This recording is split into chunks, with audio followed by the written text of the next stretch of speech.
पुढील वाक्यानुसार प्रयोग कोणता असेल ते ओळखा. ज्या प्रयोगात क्रियापद स्वतंत्र असते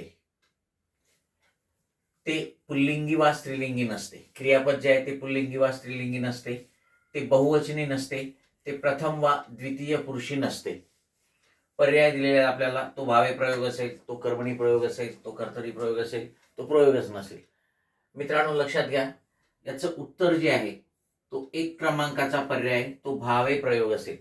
कारण भावे प्रयोगामध्येच क्रियापद स्वतंत्र असते. याचा अर्थ ते कर्त्याच्या किंवा कर्माच्या लिंग वचन पुरुषानुसार बदलत नाही. ठीक आहे. पुल्लिंगी किंवा स्त्रीलिंगी सुद्धा नसते.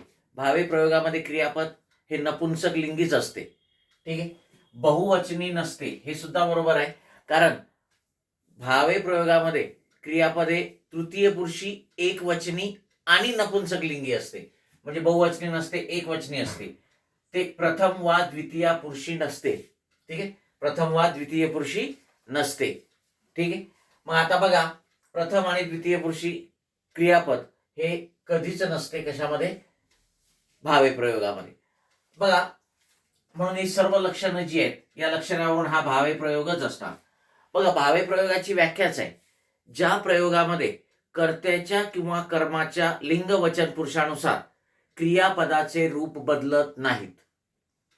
क्रियापद हे नेहमी तृतीय पुरुषी, एकवचनी व नपुंसक लिंगी असते. ठीक आहे.